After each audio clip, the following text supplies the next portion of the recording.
جناب۔ وعلیکم السلام علامہ علی نواز صاحب، کیسے ہیں آپ؟ خیریت سے ہیں؟ جی الحمد للہ کل حال، آپ سنائیں۔ اچھا، میں آپ سے ایک سوال کروں تو میں کچھ عرض کرنا چاہ رہا تھا۔ جی جی فرمائیں۔ میرا نام جنید الرحمان ہے، اور جی جی میں ایک اسلامک جرنلسٹ ہوں۔ ماشاء اللہ اور بہت میرا بڑھیا۔ اپنا خود ایک یوٹیوب پہ ایک چینل ہے، جنید رحمان اسلامک آفیشیل کے نام پہ۔ اچھا ماشاء اور اللہ۔ میں اس چینل پر مختلف مکاتب فکر کے علماء کو جو ہے بلاتا ہوں، اور ان سے اسلامی موضوعات پہ آن لائن انٹرویو کرتا ہوں۔ جی جی اور الحمدللہ ابھی میں نے آپ کا لائیو پوڈ کاسٹ دیکھا تو میں آپ کے اسٹریم یارڈ پہ ایڈ ہوا ہوں، اور جی جی ماشاءاللہ بڑی بابرکت محفل چل رہی ہے۔ جی جی اور ماشاءاللہ آپ شب معراج کے حوالے سے حضور علیہ الصلاۃ والسلام کی شان اقدس کو بیان فرما رہے ہیں۔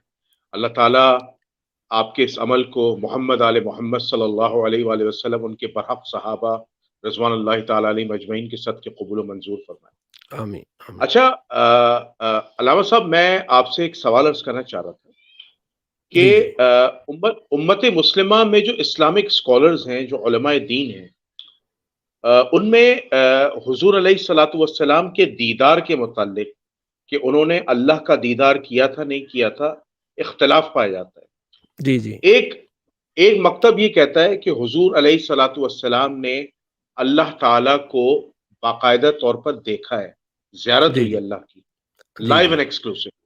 ایک طبقہ یہ کہتا ہے کہ حضور علیہ الصلاۃ والسلام کی اللہ سے ملاقات تو ہوئی تھی، جی جی لیکن حضور اللہ کا دیدار انہیں نصیب نہیں ہوا تھا، کیونکہ اس کے آگے ایک پردہ حائل ہو گیا تھا۔ اچھا، جی جی پھر وہ ایک حدیث بھی لاتے ہیں کہ حضرت ابو ذر غفاری رضی اللہ تعالیٰ عنہ کی، اب اس وقت وہ مجھے کس کتاب میں وہ درج ہے، وہ ریفرنس یاد نہیں آ رہا، لیکن وہ پڑھتے یہ ہیں کہ یہ سیدنا مسلم ابو، میں، مسلم میں 444 مسلم میں، جی جی جی، ابو ذر مسلم۔ غفاری رضی اللہ تعالیٰ سے جی روایت کرتے ہیں کہ کیا پیغمبر اکرم صلی اللہ علیہ وسلم نے رسول اللہ، یعنی پیغمبر اکرم نے اللہ کا دیدار کیا؟ تو فرمایا اللہ تو ایک نور ہے، اللہ کا دیدار کیسے ہو سکتا ہے؟ تو وہی جی کہتے ہیں کہ اللہ سے ملاقات تو ثابت ہے، جی لیکن جی اللہ کا دیدار جو ہے وہ ثابت نہیں ہے۔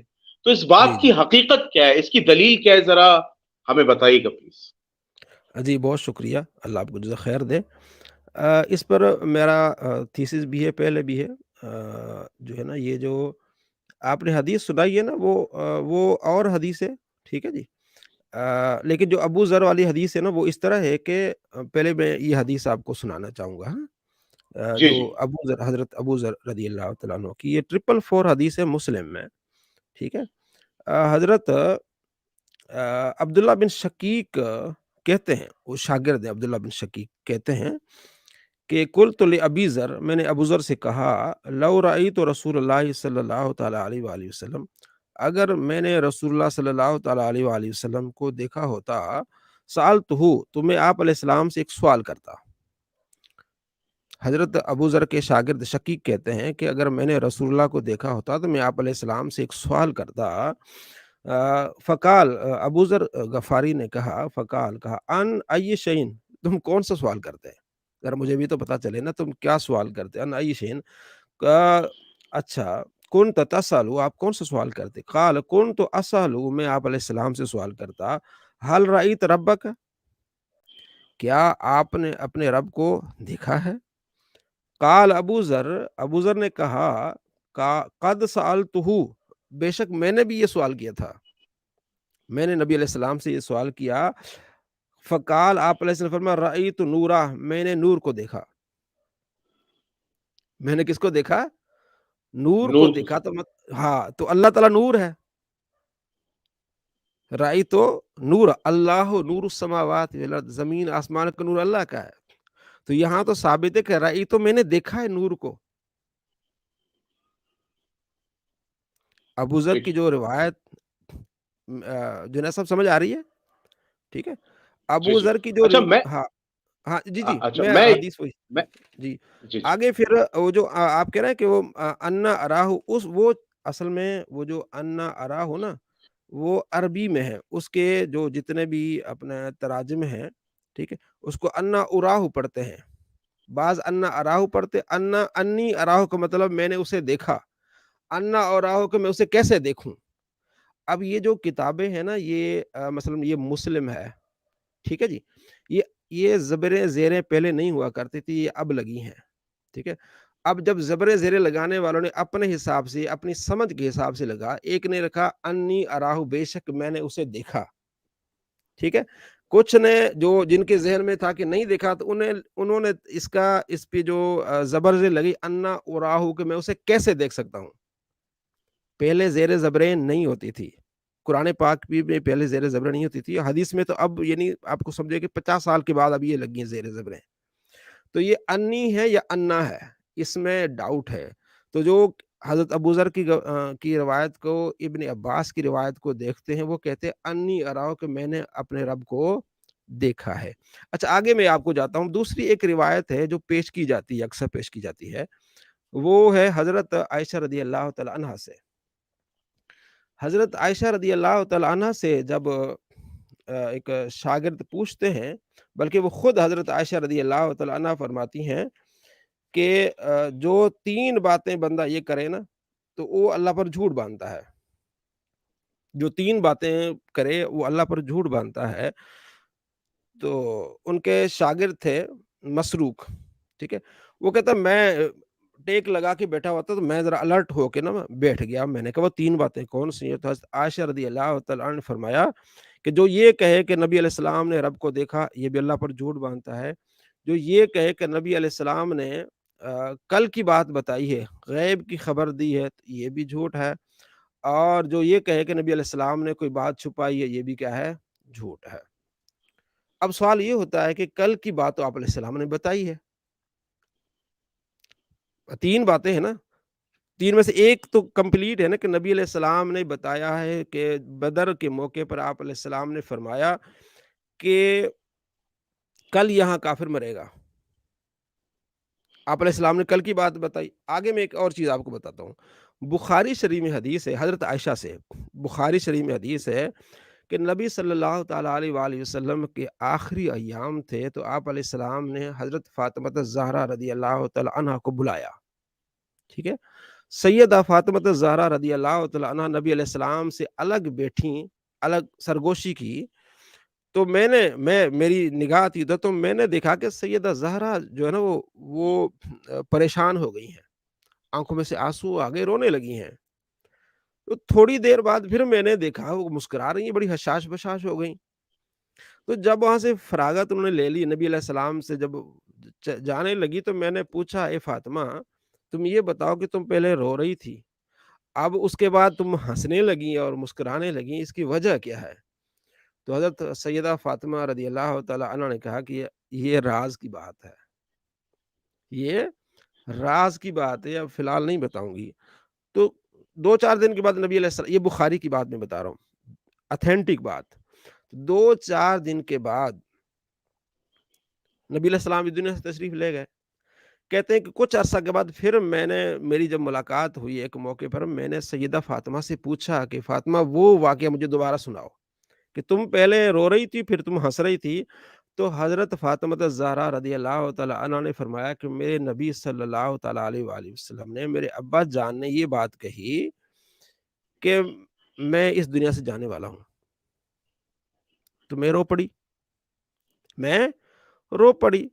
پھر میرے ابا جان نے بتایا کہ سب سے پہلے تیری ملاقات میرے سے ہوگی، یعنی اس گھرانے میں سب سے پہلے تجھے بالکل، وفات ہوگی اور تو آ کے مجھے ملے گی، اور حقیقت بھی ایسے ہوئی، بالکل، حقیقت بھی بالکل ایسے ہوئی کہ 6 ایسے مہینے کے اندر سیدہ فاطمہ رضی اللہ تعالی عنہا اس دنیا سے تشریف لے گئیں۔ اب سوال یہ بنتا ہے کہ یہ غیب کی بات ہے کہ نہیں، کہ بالکل سب صحیح، سے پہلے فاطمہ تم مجھے آ کے ملیں گی، تو یہ غیب کی بات تو حضرت عائشہ خود بیان کر رہی ہیں کہ کل کی بات نبی علیہ السلام نے بتائی ہے، اور اس حدیث میں ایک اگر کوئی یہ بات کہے کہ کل کی بات نبی علیہ السلام جانتے ہیں تو وہ اس نے اللہ پر جھوٹ باندھا ہے، تو اس کا مطلب پھر تو سیدہ عائشہ خود اپنے آپ کو اس طرح کی بات کر رہی ہیں۔ تو اس کی تثبیت نکالتے ہیں علماء محدثین، کہتے ہیں کہ یہ اس بارے میں بات ہے کہ حضرت عائشہ یہ فرماتی ہے کہ نبی علیہ السلام خود اپنی طرف سے غیب کا کلیم کریں، لیکن اللہ نے جو دیا ہے، اللہ نے عطا فرمایا ہے، ٹھیک ہے نا، اس بارے میں نہیں ہے۔ تو اس حدیث کو سمجھنے کی ضرورت ہے، اگر اس کو اس طرح بیان کیا جائے نا تو پھر حضرت عائشہ پر ہی کافی سارے اعتراض اٹھ جاتے ہیں۔ ایک بات اڑ جاتا ہے۔ ایک بات. دوسری بات یہ ہے کہ نبی اس حدیث میں یہ نہیں کہ نبی علیہ السلام نے فرمایا کہ میں نے رب کو نہیں دیکھا. انہوں نے اس حدیث کو اور قرآن پاک کی آیت کو ملایا کہ لا تدرک الابصار وہو یدرک الابصار، کہ آنکھیں احاطہ نہیں کر سکتی خدا کا، خدا تمہارا احاطہ کر سکتا ہے. ٹھیک ہے. تو یہ حضرت عائشہ نے اپنی طرف سے ایک اپنی سوچ اور سمجھ کے ساتھ اس حدیث کو جوڑا ہے. اور یہ اصول قاعدہ ہے، قرآن کے بھی اصول ہوتے ہیں، حدیث کے بھی اصول ہوتے ہیں. اصول قاعدہ ہے کہ اگر کوئی صحابی بات کرے، ایسی بات ہو جو ہمارے جس کو ہماری سوچ نہیں سمجھ سکتی، یعنی جسے آپ معجزہ کہہ لیں یا ایسی بات، اگر وہ صحابی نبی کے بارے میں ایسی بات کرتا ہے تو اس کا مطلب یہ کہ اس نے نبی علیہ السلام سے سنا ہوگا. ابھی میں آپ کو دکھانے بالکل والا صحیح. ہوں حدیثیں. امام حاکم نے حدیث نقل کی ہے، امام ذہبی نے اس کو صحیح کہا ہے، بہت سارے محدثین نے. اس میں یہ روایت ہے، ابن عباس کہتے ہیں کہ اللہ کے نبی کی خصوصیت ہے کہ اس نے اپنے رب کو دیکھا ہے. ابن عباس کہتے ہیں کہ اللہ کے نبی صلی اللہ تعالیٰ علیہ وآلہ وسلم کی یہ خصوصیت ہے کہ موسیٰ علیہ السلام کی خصوصیت یہ ہے کہ انہوں نے کلام کیا ہے. ابراہیم علیہ السلام کی خصوصیت یہ ہے کہ وہ اللہ کے خلیل ہیں. اور محبوب علیہ السلام کی خصوصیت یہ ہے کہ اللہ کے نبی نے اپنے رب کو دیکھا ہے. یہ ابن عباس کہہ رہے ہیں. وہ ابن عباس وہ ہے جن کے بارے میں آپ علیہ السلام نے دعا کی تھی، اللہ اسے قرآن اور حکمت عطا فرما. ٹھیک ہے. اور بخاری میں حدیث ہے کہ حضرت انس بن مالک کہتے ہیں کہ قاب قوسین 2 کمانوں کے قریب آ گئے. ٹھیک ہو گیا.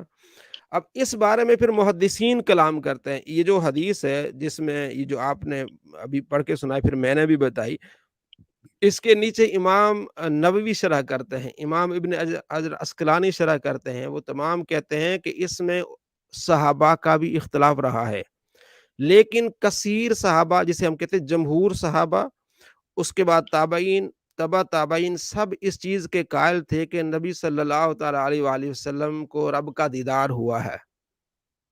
اختلاف ہے، اختلاف جیسے آپ نے بات کی نا، اختلاف ہے. اس اختلاف کو بہت آگے نہیں لے جانا چاہیے. اختلاف کو علمی اختلاف صحابہ میں تھے، لیکن کثیر صحابہ، ابن عباس، انس، دوسرے صحابہ، وہ اس چیز کا وہ اعتماد کرتے تھے اور وہ یہ روایتیں بیان کرتے تھے کہ نبی علیہ السلام کو رب کا دیدار ہوا ہے. ایک مزے کی بات یہ ہے کہ میں آپ کے پاس آ جاؤں، اگر آپ لاہور میں رہتے ہیں، ٹھیک ہے جی، یہاں کراچی میں رہتے ہیں، یا یوں سمجھے کہ آپ مجھے بلا لیں کہ آئیں ذرا لائیو سٹریم کرتے ہیں، نہیں بلکہ آپ پوڈ کاسٹ کرتے ہیں، ٹھیک ہے نا، میں آپ کے جی گھر آ جی. جاؤں اور آپ گھر سے نکل کے کراچی چلے جائیں. بات سمجھ رہے ہیں میری؟ جی آپ مجھے اتنے اہتمام کے ساتھ آپ اپنی گاڑی بھی بھیجیں، جی. جی پیٹرول بھی آپ کا ہو، سارا کچھ آپ مجھے، آپ اپنا ڈرائیور بھی آپ بھیجیں، جی. جی بالکل. وہ آپ بالکل کی صحیح. گاڑی مجھے آپ کے گھر لے آئے. جب میں آپ کے گھر پہنچوں تو آپ وہاں موجود نہ ہوں. آپ کا دعویٰ بھی بالکل ہے کہ صحیح. میں آپ سے بڑی محبت کرتا ہوں، بڑا ادب پیار کرتا ہوں، تو یہ تو محبت نہ ہوئی نا پھر. تو اللہ نے اپنے محبوب کو آسمانوں پہ بلا کے اپنا دیدار نہ کرے، وہ تو پھر جبرائیل تو آتے رہتے تھے. بالکل صحیح. چند میں بالکل آپ کو آتے. میں چند آپ کو کتابوں کے حوالے بتاتا ہوں تاکہ اس بات کو ہم کنکلوڈ کریں، اس کے بعد پھر اور بات کر لیتے ہیں. ٹھیک ہے. جو میں نے جی باتیں جی. کی ان میں سے کچھ حوالے میں آپ کو دکھانا چاہتا ہوں تاکہ بات جو کلیئر ہو جائے گی اس بارے میں. ابھی میں اسی بارے میں نا آپ کو کتاب سے کچھ حوالے دکھانا چاہتا ہوں. ٹھیک ہے. صلی اللہ علیہ محمد. یہ دیکھیں، شب معراج دیدار الہی، احادیث مبارکہ کی روشنی میں حضرت سیدنا عبداللہ بن عباس رضی اللہ تعالیٰ عنہ سے روایت ہے، حضور اکرم صلی اللہ تعالیٰ علیہ وآلہ وسلم ارشاد فرمایا، رأیت ربی، میں نے اپنے رب کو دیکھا. رأیت ربی، یہ دیکھیں، رأیت ربی نمبر 1 آگے اس کا حوالہ آ جائے گا. میں نے اپنے رب کو دیکھا. امام سیوطی رحمۃ اللہ علیہ، امام سیوطی رحمۃ اللہ علیہ خصائص الکبریٰ، علامہ عبدالرؤف مناوی تیسیر شرح جامع صغیر میں فرماتے ہیں کہ یہ حدیث بسند صحیح ہے. یعنی یہ ان اماموں کے حوالے دیے ہیں کہ آپ کو معلوم ہو جائے کہ یہ حدیث یہ کیا ہے. کون سی حدیث کی کتاب کی ہے؟ وہ میں ابھی آپ کو دکھاتا ہوں، وہ جو نیچے اب آ رہا ہے نا حوالہ، یہ ابھی میں آپ کو دکھاتا ہوں، یہ دیکھیں، یہ حدیث نمبر آپ نے ایک حوالہ، یہ دیکھیں، مسند امام احمد میں یہ حدیث ہے، ٹھیک ہے جی، جو ٹھیک ہے، کتاب ہے نا مسند امام احمد، اس میں حدیث ہے، پھر اس میں مسند عبداللہ بن عباس، یعنی امام احمد بن حنبل نے جو مسند کہتے ہیں ان احادیث کی کتابوں کو جن میں ایک صحابی کی حدیثیں ساری جمع کی جائے، پھر دوسرے کی، پھر تیسرے کی، اور یہ حدیث نمبر بھی آپ کو موجود ہے، 1000 نہیں 12,580 نمبر حدیث ہے، ٹھیک ہے جی، تو اس کو امام جلال الدین سیوطی نے بھی کہا ہے صحیح ہے، عبدالروف مناوی نے بھی کہا صحیح ہے۔ اچھا، کہ اس میں کیا کہہ رہا ہے، تو ربی میں نے اپنے رب کو دیکھا، نیز حضور صلی اللہ تعالیٰ علیہ وآلہ وسلم کہ اس فرمان مبارکہ کے سیدہ عائشہ صدیقہ کہ رویت نفی سے متعلق قول پر فوقیت حاصل ہے۔ اچھا، وہ یہ کہتے ہیں کہ حضور خود فرماتے ہیں کہ میں نے دیکھا ہے، اور حضرت عائشہ فرماتی ہے کہ نہیں دیکھا، تو حضور کا فرمان کی فوقیت ہے، ٹھیک ہے، کیونکہ حضور نے فرمایا، حضور اکرم نے ارشاد فرمایا، یہ حدیث ہے کہ نبی علیہ السلام نے فرمایا رأی تو ربی، میں نے رب کو دیکھا ہے، تو دوسری طرف حضرت عائشہ فرماتی کہ نہیں دیکھا، تو حضور کے فرمان کو فوقیت ہوگی۔ نمبر 2، حضرت سیدنا عبداللہ بن مسعود رضی اللہ تعالیٰ عنہ سے روایت ہے کہ حضور صلی اللہ تعالیٰ علیہ وآلہ وسلم ارشاد فرمایا، قال ربی کہ میرے رب نے مجھے کہا، مجھے میرے رب نے فرمایا کہ میں نے ابراہیم کو اپنا خلیل بنایا اور موسیٰ سے کلام فرمایا، اور تمہیں اے محبوب مواجہ بخشا، یعنی تمہیں دیدار بخشا کہ بے پردہ و حجاب تم نے دیکھا۔ یہ نمبر 3 اور 4 خصائص کبریٰ، اور اس میں دوسری مجموع جو ہے وہ مجمع بحر الانوار، یہ کتابیں آگے۔ اور دیکھیں نمبر 3، حضرت سیدنا جابر بن عبداللہ کہتے ہیں کہ حضور صلی اللہ تعالیٰ علیہ وآلہ وسلم ارشاد فرمایا، بے شک اللہ تعالیٰ نے موسیٰ کو دولت کلام بخشی، مجھے اپنا دیدار عطا فرمایا، اور مجھ کو شفاعت کبریٰ اور حوض کوثر سے فضیلت بخشی۔ ایک یہ بھی روایت آ گئی، ٹھیک ہے، اس کے نمبر آگے آ رہے ہیں، اس کا نمبر حوالہ 1 اور آگے نیچے دوسرا نمبر۔ سیدہ اسماء بنت ابی بکر بیان کرتی ہیں کہ میں نے سنا حضور سرور عالم صلی اللہ تعالیٰ وسلم سدرۃ المنتہا کا وصف بیان فرما رہے تھے، میں نے عرض کی یا رسول اللہ، حضور نے اس کے پاس کیا دیکھا؟ فرمایا رأیتہ عندہا، یعنی ربہ، میں نے وہاں اپنے رب کو دیکھا۔ آگے بھی حوالے یہ موجود ہیں، ٹھیک ہے، بالکل صحیح، السنہ لابن عاصم اور دوسری کتابوں میں یہ سارے نیچے بھی حوالے میں آپ کو، اگر آپ چاہیں گے نا، میں آپ کو اس کا PDF بھی آپ کو بھیج دوں گا، ٹھیک ہے، یہ ترمذی شریف کا بھی جزاک حوالہ ہے آگے، یہ سارے حوالے موجود ہیں، ٹھیک ہے۔ آگے میں آپ کو کچھ اقوال جو وہ بتانا چاہتا ہوں، دکھانا چاہتا ہوں، بعد میں محدثین اور فقہا کے، تاکہ یہ بھی بات مکمل ہو جائے۔ کافی سارے یہاں حوالے مستدرک بھی کے بھی ہیں، یہ دیکھیں، مستدرک کی روایت ہے، یہ والی، یہ جو میں آپ کو سنا رہا تھا، ٹھیک ہے، یہ ذرا میں آپ کو تھوڑا سا جو میں آپ کو سنا رہا تھا وہ آپ کو سنا دوں میں۔ کعب کی بھی روایت، یہ نمبر 7، یہ بالکل نا، یہ تو بہت ہی پیاری روایت ہے، ٹھیک ہے۔ حضرت سیدنا ابن عباس فرماتے کہ ان محمد را ربہ، کہ محمد صلی اللہ علیہ وسلم نے اپنے رب کو مرتين 2 مرتبہ دیکھا ہے، ٹھیک ہے، اور یہ بالکل، حدیث جو ہے نا، یہ مستدرک للحاکم میں ہے، صحیح حدیث۔ اب آگے دیکھیے، یہ معراج شب معراج دیدار الہی اقوال علماء کی روشنی میں سیدنا امام احمد بن حنبل سے سوال کیا گیا کہ حضور نبی کریم صلی اللہ تعالیٰ علیہ وآلہ وسلم اللہ تعالیٰ کا دیدار کیا، آپ نے فرمایا، آپ نے بار بار فرمایا رآہ رآہ رآہ، یعنی آپ اتنے اس بات پر مصر تھے، اور آپ کو اتنا اطمینان تھا کہ ان سے پوچھا گیا کہ کیا نبی صلی اللہ تعالیٰ علیہ وآلہ وسلم رب کا دیدار کیا، تو آپ نے 3 بار فرمایا رآہ رآہ، یعنی دیکھا حضور نے ہو اپنے رب کو، رآہ رآہ، یعنی رسول اکرم صلی اللہ تعالیٰ علیہ وآلہ وسلم نے اللہ تعالیٰ کا دیدار کیا، دیدار کیا، دیدار کیا، یہ جملہ 3 بار دہرایا کہ آپ کے سانس کا تسلسل ٹوٹ گیا، اتنی۔ قاضی ایاز بھی اس بات کو مانتے ہیں، امام شہاب الدین خفاجی بھی، آگے امام نووی، جو میں نے ابھی آپ کے بارے میں جو آپ کو بتایا، یہ جو حدیث کی کتاب ہے نا مسلم، اس کی بہترین شرح کی امام نووی نے، ٹھیک ہے، شرح صحیح مسلم، یہ نیچے دیکھیں، یہ لکھا ہے شرح صحیح مسلم، اس میں کہتے ہیں کہ راجہ یہ اکثر علماء کے نزدیک یہ ہے کہ آپ علیہ السلام نے اپنے رب کا دیدار کیا، یہ عربی ہے، ٹھیک ہے۔ اب اس کے نیچے آ گئی اردو، امام نووی فرماتے ہیں کہ اکثر علماء کے نزدیک راجی یہی ہے، یعنی زیادہ بہتر یا زیادہ اس کی وضاحت یہ ہے کہ شب معراج رسول اللہ صلی اللہ تعالیٰ علیہ وسلم چشمان سر یعنی سر کی آنکھوں سے دیدار الہی کا شرف پایا، دیدار الہی کا شرف پایا، یعنی آپ علیہ السلام اپنے رب کو دیکھا، کیونکہ حضرت سیدنا ابن عباس کی روایت نیز دیگر روایت میں بھی اس کا ثبوت ہے، جو اوپر ابن عباس کی روایت اس کے علاوہ دیگر روایات میں بھی اس کا ثبوت ہے، اور ان صحابہ نے حضور سے سن کر ہی اسے اس بات کیا ہے، پھر اس میں کسی قسم کا شک و شبہ مناسب نہیں ہے۔ میرے خیال میں یہ بہت بڑی بات انہوں نے کر دی جی ہے جی بھائی، حضرت امام جزاک اللہ، نبی رحمۃ اللہ علیہ نے۔ بالکل صحیح، بالکل صحیح۔ جی اچھا، علامہ صاحب آپ سے ایک بڑا اہم سوال میں کرنا چاہتا ہوں۔ جی اچھا، یہ سوال جو ہے ذرا کریٹیکل کوشچن ہے، اور جی مجھے آپ نے موقع دیا ہے سوال کرنے کا۔ یہ سوال یہ ہے کہ سورۃ الحجرات کی جو آیت نمبر 2 ہے کہ جی یا ایھا الذین آمنوا لا ترفعوا اصواتکم فوق صوت النبی ولا تجهروا له بالقول کجهر بعضکم لبعض ان تحبط اعمالکم وانتم لا تشعرون، کہ اے جی ایمان والو، اپنی آوازوں کو نبی کی آواز سے بلند نہ کرو جیسا کہ تم آپس میں ایک دوسرے سے زور سے یعنی چلا کے بات کرتے ہو، اور جی اگر تم نے ایسا کیا کہ تمہارے اعمال غارت ہو جائیں گے اور تمہیں پتہ بھی نہیں چلے گا۔ اس آیت کی روشنی میں حضور علیہ الصلوۃ والسلام کی تعظیم و توقیر کا اللہ تعالیٰ نے تصور پیش کیا ہے۔ جی جی اب میں آپ کے سامنے بہت کلیئر بات کرنا چاہتا ہوں۔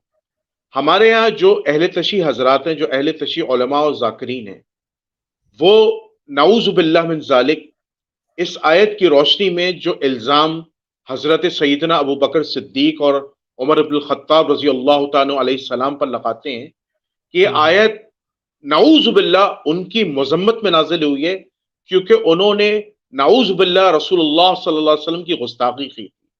جی تو جی کیا ان کا یہ الزام لگانا شرعی طور پر صحیح ہے؟ اس حوالے سے ذرا آپ گائیڈ لائن دیجیے گا۔ بات یہ ہے کہ جب قرآن پاک نازل ہو رہا تھا تو اس میں تعلیمی مراحل چل رہے تھے، آپ صلی اللہ تعالیٰ علیہ وآلہ وسلم کے صحابہ آپ سے سیکھتے تھے، پھر آگے بڑھتے تھے۔ یہ تعلیمی مراحل میں اگر یہ تعلیمی مراحل میں کمی بیشی نہ ہوتی، ٹھیک ہے جی، تعلیمی مراحل میں کمی بیشی نہ ہوتی تو یہ آیات یہ تعلیمات کیسے پہنچتی؟ ان تعلیمی مراحل کو اس پیرائے میں لینا یہ غیر مناسب ہے۔ جیسے جیسے سورہ توبہ میں آپ کو بتاؤں، سورہ توبہ میں ہے، ٹھیک ہے جی، کہ جب جنگ بدر ہوئی تو آپ صلی اللہ تعالیٰ علیہ وآلہ وسلم کے پاس قیدی لائے گئے۔ اب آپ علیہ السلام نے مشورہ لیا کہ ان قیدیوں کا کیا کرنا ہے، تو حضرت عمر نے کہا کہ ان کو یہیں ختم کریں، جس بالکل کے صحیح، رشتہ دار ہیں وہ اس کو ختم کرے، اگر میرا بھی بھائی ہے تو میں اس کو گردن اڑا دوں گا، ابو بکر کا بھائی وہ بھی گردن اڑا دے، مولا علی کا کوئی رشتہ دار ہے گردن اڑا دے، ان کو یہیں ختم کریں۔ تو ایک رائے یہ آئی کہ ان سے فدیہ لے کے ہم ان کو چھوڑ دیتے ہیں، ٹھیک ہو گیا۔ اب نبی صلی اللہ تعالیٰ علیہ وآلہ وسلم اس رائے کو اختیار کر کے آپ علیہ السلام نے فدیہ لے کے تو چھوڑ دیا۔ اللہ نے نازل فرما دیا قرآن کہ محبوب پیسے دے کے کیوں چھوڑا ہے۔ بخاری شریف میں حدیث ہے کہ حضرت عمر آئے تو عرض کرنے لگے، یا رسول اللہ آپ کیوں رو رہے ہیں، آنکھوں میں سے آنسو کیوں ہو رہے ہیں؟ تو آپ علیہ السلام فرمایا کہ اگر تمہاری بات پر عمل کر لے تو یہ زیادہ بہتر تھا۔ اللہ نے قرآن نازل فرمایا کہ محبوب ہم نے آپ کے لیے یہ پیسے کے لیے آپ یہ مطلب یہ آپ کا لیول نہیں ہے۔ اب اس بات کو لے کے تو نبی علیہ السلام کی تو گستاخی نہیں کی جا سکتی نا، بالکل صحیح، ٹھیک ہے نا، یہ ایک تعلیمی مراحل چل رہے ہیں، ٹھیک ہے نا۔ اب تعلیمی مراحل اب میں آپ کو بتاؤں کہ اے ایمان والو، اے ایمان والو، نماز کے قریب نہ آنا جب تم نشے کی حالت میں ہو، بالکل صحیح، یہ حضرت علی کے بارے میں ہے۔ حضرت علی رضی اللہ تعالیٰ عنہ نے ابھی دیکھیں اب ایک چیز حلال ہے، ٹھیک ہے، حضرت علی رضی اللہ تعالیٰ عنہ سے تو بڑے ظاہر ہے آپ کے چچا حمزہ ہے نا، حضرت حمزہ ہیں، ان کا واقعہ سنا کے پھر میں حضرت علی کی طرف آتا ہوں۔ تو آپ صلی اللہ تعالیٰ علیہ وآلہ وسلم نے ایک اونٹنی دی حضرت علی رضی اللہ تعالیٰ عنہ کو۔ حضرت علی رضی اللہ تعالیٰ عنہ اونٹنی لے کے کوئی سامان لینا چاہ رہے تھے، تو ادھر سے جب آپ اندر گئے جب واپس آئے اونٹنی غائب ہے، ادھر ادھر پوچھا کہ اونٹنی کدھر ہے، تو بتایا گیا کہ حضرت حمزہ اس کو پکڑ کے لے گئے ہیں۔ جب ڈھونڈا تو پتا چلا کہ حضرت حمزہ نے اس کو ذبح کر کے تو اندر شراب پی رہے ہیں، شراب پی کے ذبح کر کے کہا ابھی اس کو کاٹو شاٹو تو ہم اس کو کھاتے ہیں، ٹھیک ہے۔ تو حضرت علی رضی اللہ تعالیٰ عنہ حضرت محمد عربی صلی اللہ تعالیٰ علیہ وآلہ وسلم کے پاس گئے ہیں، یا رسول اللہ صلی اللہ علیہ وسلم، آپ نے جو تحفہ دیا تھا اس کا حال یہ بن گیا ہے۔ تو آپ علیہ السلام فرماتے ہیں چلو حمزہ کے پاس جاتے ہیں، تو حضرت حمزہ کے پاس جاتے ہیں تو حضرت حمزہ آگے کہتے ہیں تم کون ہوتے ہو ادھر میرے سے بات چیت کرنے والے؟ تو آپ علیہ السلام فرماتے ہیں کہ علی چلو اس وقت حمزہ نا تھوڑا سا وہ ٹن ہے تھوڑے سے، تو ابھی بات بگڑ جائے گی، تو چلے آئے۔ یہ کب کا واقعہ؟ جب شراب ابھی حرام نہیں تھی۔ ایک واقعہ میں نے آپ کو یہ سنایا۔ اسی طرح ترمذی شریف میں واقعہ ہے کہ نبی صلی اللہ تعالیٰ علیہ وآلہ وسلم کے صحابہ شراب پی کے تو نماز پڑھنے لگے، ان میں سے امامت کرا رہے تھے حضرت علی رضی اللہ تعالیٰ عنہ۔ تو قل یا الکافرون کی جو یہ آیت یہ صورت ہے نا، قل یا ایھا الکافرون، اے محبوب فرما دیجئے اے کافرو لا اعبد ما تعبدون ولا انتم عابدون ما اعبد، اس میں یہ کہ اے محبوب آپ اعلان کر دیں کہ میں تمہارے معبود کی عبادت نہیں کروں گا، تم میرے معبود کی عبادت نہیں کرے تو میں تمہارے معبود کی عبادت نہیں کروں گا۔ تو حضرت علی سے وہ الٹ پلٹ ہو گئے کہ میں تمہارے معبود کی بات کرتا تم میرے معبود کی بات کرو۔ تو اللہ نے قرآن نازل فرمایا کہ یا ایھا الذین آمنوا، اے ایمان والو، لا تقربوا الصلاۃ وانتم سکارا، جب تم نشے کی حالت میں ہو تو نماز کے قریب نہ جاؤ، ٹھیک ہو گیا۔ اس کے بعد ابھی یہ نشہ حلال تھا حرام نہیں تھا، بس اتنا حکم تھا کہ بھئی نشے کی حالت میں تم نے نماز کے قریب نہیں جانا، تو تھوڑے عرصے کے بعد پھر یہ نشہ ہی حرام کر دیا گیا۔ اب اس واقعے کی وجہ سے حضرت علی کو کچھ کہنا یہ گستاخی ہوگی۔ میں صرف آپ کو بات، یہ تعلیمی مراحل چل رہے تھے، تعلیمی مراحل میں گفتگو کو یا آگے یا اگر یہ جو حکم اللہ نے دیا اس کے بعد کیا وہ ایسا کیا انہوں نے؟ نہیں۔ تو نہیں، تعلیمی مراحل کے دوران جو چلنے والی باتیں ہیں ان کو رزلٹ نہیں بنایا جاتا، وہ بالکل ادب سکھایا جا رہا ہے، وہ باتیں بتائی جا رہی ہیں کہ اب آپ یہ ہو گیا آپ نے ایسا نہیں کرنا، اب یہ ہو گیا آپ نے ایسا نہیں کرنا۔ ایک اور واقعہ میں آپ کو سناتا ہوں۔ آپ صلی اللہ تعالیٰ علیہ وآلہ وسلم حضرت علی رضی اللہ تعالیٰ عنہ کے گھر آئے، ٹھیک ہے، تو آپ علیہ السلام نے فرمایا کہ تم نے تہجد نہیں پڑھی، کیونکہ آپ کی شہزادی آپ کے گھر تھی۔ تو حضرت علی نے آگے کہا کہ جب اللہ نے سلا دیا، اللہ نے سلا دیا تو ہم کیسے جاگتے؟ تو مطلب یہ بیسٹ طریقہ تو یہ تھا کہ تھوڑا سا نیواں ہی ہو جاتے، یا رسول اللہ غلطی ہو گئی یا جیسے بھی ہو گیا۔ تو حضرت علی نے کہا کہ اللہ نے سلا دیا، تو آپ علیہ السلام ران پہ ہاتھ مارا تھوڑا سا غصے میں کہ انسان بڑا جھگڑالو ہے، انسان بڑا جھگڑالو ہے، تو اس انداز سے ہم کسی پر ٹرولنگ نہیں کریں گے۔ ایک اور مثال میں آپ کو دیتا ہوں۔ حضرت فاطمہ الزہرا رضی اللہ تعالیٰ عنہ رنجیدہ ہو کے نبی علیہ السلام کے پاس آ گئیں، رنجیدہ ہو کے نبی علیہ السلام کے پاس آ گئیں، اور آپ علیہ السلام نے فرمایا، آپ علیہ السلام سے کہنے لگیں کہ یا رسول اللہ آپ مجھے بتائیں اگر آپ کی بیٹی کے ہوتے ہوئے کوئی شخص اور بیوی رکھنا چاہے، ٹھیک ہے نا، تو آپ علیہ السلام نے تمام صحابہ کو بلایا، آپ علیہ السلام نے فرمایا کہ فاطمہ میرے جگر کا ٹکڑا ہے، جس نے فاطمہ کو تکلیف دی اس نے مجھے تکلیف دی۔ جب حضرت علی پھر آپ علیہ السلام نے جو آپ کی جو بیٹی تھی زینب، اس کا شوہر تھا، اس کی آپ نے تعریف فرما دی،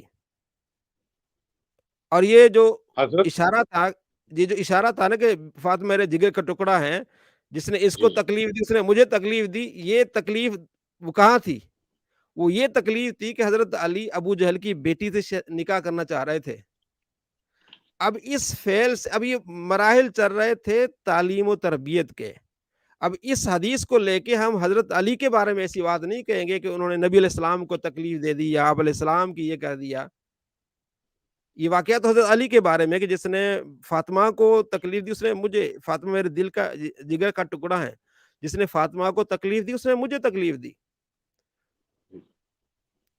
تو علامہ یہ صاحب میں جی جی جی جی سوری میں آپ کی بات کاٹ رہا ہوں، یہاں میں ایک بات کرنا چاہ رہا ہوں کہ جی دیکھیں آپ نے ابھی ایک واقعہ سنایا کہ سورہ جی نساء کی آیت ہے کہ جی جی تم نماز کے قریب نہ جاؤ یا نماز کی طرف نہ جاؤ جب تم حالت نشے میں ہو، ٹھیک ہے؟ جی آپ نے کہا کہ یہ آیت حضرت علی کے بارے میں نازل ہوئی، اور آپ جی نے جو یہ آپ کو پتہ ہے روایت جو ہے، جو حدیث ہے، وہ سنن ابو داؤد کے اندر موجود ہے۔ امام داؤد اس حدیث کو لائیں کہ جی جی حضرت عبد الرحمن ابن عوف نے مدینے میں دعوت کی تھی، کیونکہ جی وہ ایک جلیل القدر بھی صحابی ہیں اور ایک امیر انسان بھی تھے، تو وہاں پر ظاہر سی بات ہے شراب بھی پلائی گئی، اور پھر حضرت علی کو امامت کے لیے آگے کر دیا مغرب کا وقت۔ اب مسئلہ کیا ہے کہ یہ واقعہ آپ نے سنا تو دیا، اور یہ واقعہ پہلے جب ڈاکٹر اسرار احمد رحمۃ اللہ علیہ زندہ تھے انہوں نے بھی سنایا تھا، تو اس جی جی واقعے کی اتنی مخالفت ہوئی تھی کہ علامہ طاہر القادری صاحب جو اہل سنت والجماعت کے، انہوں نے اس واقعے کی مخالفت کی کہ حضرت علی رضی اللہ تعالیٰ عنہ پر یہ تہمت ہے کہ حضرت علی رضی اللہ تعالیٰ عنہ نعوذ باللہ شراب پی کے نماز نہیں پڑھا سکتے، یہ ڈاکٹر اسرار نے واقعہ غلط سنا ہے، اور جی آپ آج یہ واقعہ آپ سنا رہے ہیں۔ اچھا میں اس کی حقیقت بھی آپ سے جانوں گا۔ دوسرا، ڈاکٹر اسرار نے اس کے ایویڈنسز بھی دیے کہ یہ واقعہ تفسیر ابن کثیر میں بھی موجود ہے، یہ واقعہ جو ہے سنن ابو داؤد میں بھی موجود ہے، علامہ شبلی نعمانی صاحب نے بھی اپنی روایت میں کوٹ کیا، اور آپ نے بھی آج اس کا جی ریفرنس دیا۔ جی جی جی وہ یہ کہتے ہیں علامہ طاہر القادری صاحب کہ جو بچہ بچپن سے رسول اللہ صلی اللہ علیہ وآلہ وسلم کی کا تربیت یافتہ ہو، جس کو بی بی خدیجۃ الکبریٰ نے پالا ہو، جس کی لمحہ بلمحہ تربیت رسول اللہ نے کی ہو، وہ کیسے ہو سکتا ہے کہ وہ ایک لغو چیز میں، ایک لغو عادت میں پڑ جائے اور وہ شراب پی کے نماز پڑھا؟ اس کی ذرا دلیل بتا دیں۔ دیکھیں نا، وہ تو انہوں نے اپنی جذباتی بات کی ہے نا، طاہر القادری صاحب نے یا کوئی اور بات کرے، وہ ہے جذباتی بات۔ کیسے ہو سکتا ہے لغو یا حرام؟ بات یہ کہ وہ حرام ہی نہیں تھی اس وقت۔ ایک چیز جب حرام ہی نہیں تو آپ اس کو کیسے کہہ سکتے ہیں؟ جب نبی علیہ السلام کے چچا سید الشہداء ان کو بھی کہا جاتا ہے، حضرت حمزہ پی رہے ہیں، ٹھیک ہے جی، یہ بات بری تب ہوتی جب وہ حرام ہوتی، یہ تو مقدمہ ہی خراب ہے نا۔ دیکھیں یہ عیب ہی نہیں تھا نا، برا ہی نہیں تھا اس چیز کو۔ جب کوئی بری ہوتی یا حرام ہوتی، گناہ ہوتی، تب آپ کرتے تو پھر آپ کہہ سکتے تھے کہ وہ کیسے ہو سکتے ہیں، نبی علیہ السلام کی تربیت یافتہ آپ کیسے کر سکتا ہے بھائی؟ جب وہ چیز حرام ہی نہیں ہے تو اب اس بات کو اٹھا کے لانا کی ضرورت ہی نہیں اس چیز کی۔ جب آپ کہہ رہے ہیں کہ ابھی حرام ہی نہیں ہوئی تھی، اب میں آپ کو قرآن بتاتا ہوں۔ سورہ بقرہ میں اللہ نے فرمایا ہے، غالباً یہ کوئی 25واں یا 26واں رکوع ہوگا، آپ اس میں اللہ فرماتا ہے کہ یہ جو نشہ ہے، یہ شراب ہے، اس میں فائدہ بھی ہے، سورہ نقصان بقرہ میں بھی ہے، فائدہ بھی ہے، نفع بھی ہے، ہاں لیکن نقصان زیادہ ہے۔ نقصان زیادہ ہے۔ تو اب اس سے یہ نہیں کہا جا سکتا کہ بھائی قرآن تو اس کو فائدے مند بتا رہا ہے، سارا کچھ کر رہا ہے۔ تو یہ چیزیں وہ حضرت علی کی گستاخی نہیں ہے، یہ حضرت علی کی گستاخی نہیں ہے۔ جب یہ حرام ہوتی پھر اگر آپ یہ کرتے پھر ہم کہہ سکتے تھے کہ ہاں یہ کیسے ہو گیا، یا ہم تو حدیث کو ہی نہیں مانتے، کسی کتاب کو نہیں مانتے۔ یہ جب وہ گستاخی نہیں ہے، جب وہ حرام ہی نہیں تھی، نہ نبی علیہ السلام کی تربیت میں کوئی فالٹ آ گیا، نہ مولا علی کی تربیت میں فالٹ آ گیا، نہ کسی کی تربیت میں فالٹ آ گیا، تو وہ یہ بات ہی نہیں ہے ایسی۔ اچھا میں یہاں پہ ایک بات اور کہنا چاہوں گا علامہ صاحب، اگر آپ مجھے اجازت دیں۔ جی جی ایک مولانا اسحاق مدنی صاحب ہیں فیصل آباد والے، جی انہوں جی نے سنن ابو داؤد کی اس روایت کو، جو حضرت علی کے شراب پینے کا جو واقعہ ہے نماز پڑھانے کا مغرب کی، انہوں نے کہا ہے کہ جس راوی نے حضرت علی سے روایت کی ہے دراصل وہ راوی بغض علی میں تھا اور وہ جنگ صفین میں مولا علی کے خلاف لڑا تھا. تو اسی وجہ سے مولا علی پر جھوٹ باندھ کر یہ حدیث سنن ابو داؤد میں روایت کی گئی ہے اور اسے آگے محدثین نے کوٹ کیا ہے. تو آپ مولانا اسحاق مدنی کے اس دعوے کو درست مانتے ہیں یا انہوں نے یہ بات غلط کی ہے؟ دیکھیں نا، صحابہ کرام علیہ رضوان جو روایت کرتے ہیں نا، وہ روایت کچھ بھی ہو، وہ روایت غلط نہیں کرتے. یہ تمام مدنی صاحب ہوں یا مکی صاحب ہوں، یہ سب مانتے ہیں کہ نبی علیہ السلام کے صحابہ اس بات میں عادل تھے کہ جو واقعہ بیان کرتے تھے اس میں اپنی طرف سے ملاوٹ نہیں کرتے تھے. اس میں اپنی طرف سے ملاوٹ، یہاں تک کہ اگر انہیں شک ہوتا تھا تو او کہہ دیتے. مثلا ایک صحابی ہیں جنہوں نے نبی صلی اللہ تعالیٰ علیہ وآلہ وسلم کی بارگاہ میں آ کے اقرار کر لیا کہ میرے سے خطا ہو گئی، آپ مجھ پر حد جاری کر دیں. نبی صلی اللہ تعالیٰ علیہ وآلہ وسلم نے کافی اگنور کیا، لیکن مسلم شریف میں روایت ہے. تو انہوں نے کہا نہیں، مجھ پر حد جاری کرے. تو آپ علیہ السلام نے اس پر حد جاری کی، یعنی زنا کی حد جاری کی. تو دوسرے دن آپ علیہ السلام اس کے گھر تشریف لائے تو صحابہ کرام بیٹھے ہوئے تھے. تو آپ علیہ السلام نے فرمایا اس بھائی کے لیے دعا کرو. اب جو راوی روایت کرنے والا ہے اس کو وہ کہتا ہے کہ دوسرے دن آپ علیہ السلام تشریف لائے او یا تیسرے دن، یعنی تھوڑا سا شک پڑ گیا نا کہ مجھے کنفرم نہیں ہے کہ دوسرا دن تھا یا تیسرا دن تھا. تو کنفرم نہ ہونے کی وجہ سے انہوں نے او ڈال دیا. تو روایات میں صحابہ کرام علیہ رضوان پر یہ اس طرح کی باتیں نہیں کی جاتی ہیں. اگر مخالفت بھی ہوتی نا تو وہ روایات وہ نہیں بدلتے تھے. لڑائی بھی ہوئی، جھگڑے بھی ہوئی، یہ سارا کچھ ہوا، لیکن وہ نبی علیہ السلام پر یا صحابہ پر جھوٹ اس طرح نہیں باندھتے تھے. تو مدنی صاحب کا ایک کلپ میں نے سینڈ کیا ہے، شاید اگر آپ کی نظر سے گزرا ہو. تو مدنی صاحب میں تضادات بہت ہیں. یہ اسحاق مدنی صاحب ایک طرف کہتے ہیں کہ یہ تو بربادی ہے، یہ جو تاریخی روایات ہیں بربادی ہے. دوسرے جمعے میں کہتے ہیں کہ جس نے تاریخ نہیں پڑھی وہ عالم ہی نہیں ہے. میں نے اس پر نا پورا ایک طرف کہتے ہیں کہ تاریخ برباد ہوگا تو یہ سارا کچھ، پھر آگے 2-4 جمعے کے بعد کہتے ہیں کہ جس نے تاریخ نہیں پڑھی وہ عالم ہی نہیں ہے. تو یہ دیکھیں نا، یہ چیزیں ایسی نہیں ہیں. بس آپ نے بتا دیا کہ بھائی یہ ایسا واقعہ تھا، گزر گیا. اب میں نے آپ کو حضرت حمزہ کے واقعے بارے بات کی ہے، تو یہ بھی حدیثوں میں آیا ہے، ٹھیک ہے نا. اب حضرت عمر رضی اللہ تعالیٰ عنہ کے بہت سارے واقعات ہیں. نبی علیہ السلام کے بارے میں آتا ہے کہ وہ آپ علیہ السلام کو شہید کرنے کے ارادے سے آئے تھے. اتنا مطلب پھر مسلمان ہو گئے. اب ان چیزوں کو تو نہیں لے گئے ہم شروع والوں کو، وہ جب اس زمانے میں تھے تو اس زمانے میں تھے. اب مسلمان ہو گئے تب ہم وہ بات کریں گے. تو اس بات کو یہ خواہ بڑھانے والی بات ہے. جب ایک بات اتنی نہیں ہے تو اس کو میرے خیال میں اس طرح نہیں کرنا چاہیے. بالکل صحیح، بالکل صحیح. جی اچھا علامہ صاحب، ایک بڑا اہم سوال ہے آپ سے جی جی کہ ہمارے یہاں مسلمان جو اسکالرز ہیں ان کے جی اندر ایک بہت بڑا فتنہ پایا گیا ہے جس کو میں جی فتنہ سمجھتا ہوں، اور آپ سے میں علمی رائے لینا چاہتا ہوں. آج میں شعور ختم نبوت کانفرنس میں گیا تھا. مجھے آج ایک مفتی ہیں، میرے پوڈ کاسٹ میں بھی آ چکے ہیں، مفتی محمود الحسن صاحب. تو میں کراچی کے جو آڈیٹوریم ہے سندھ اسکاؤٹس وہاں پہ گیا تھا.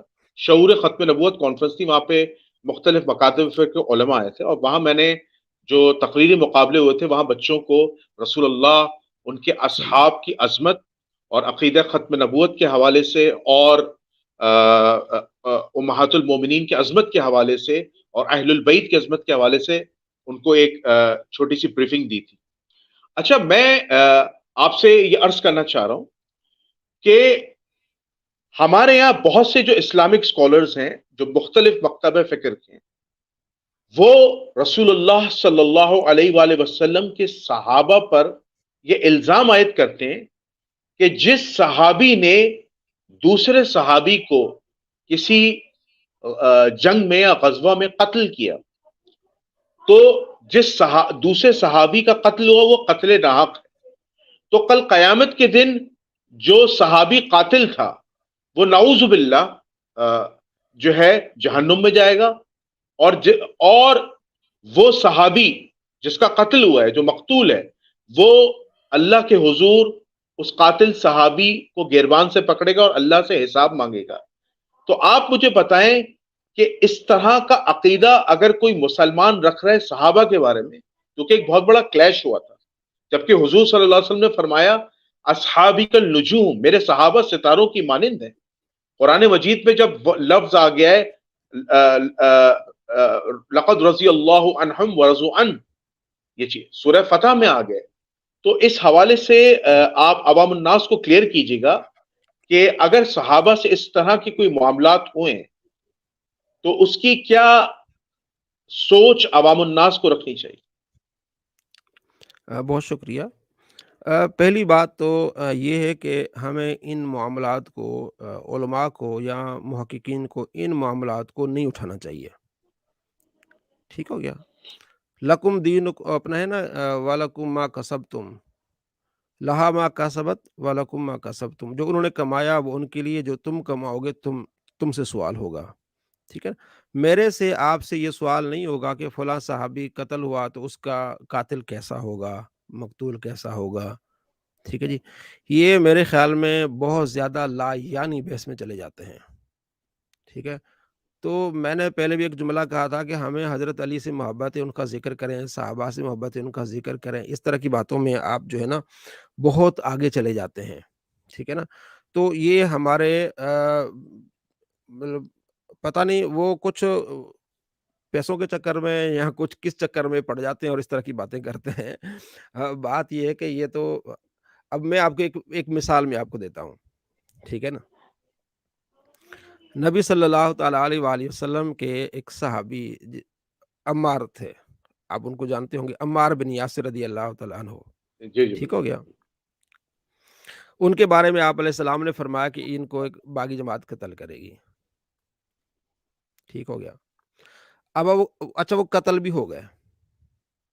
ٹھیک ہو گیا، اب مجھے پہلا تو مجھے یہ بتائیں آپ کہ جو حضرت عائشہ کی یہ روایت لیتے ہیں کہ بھئی نبی علیہ السلام پر جھوٹ باندھتا ہے، جو کل کی بات کہتا ہے کہ نبی علیہ السلام کل کی بات جانتے وہ جھوٹ باندھتا ہے، یہ میں نے آپ کو سنائی تھی شروع میں۔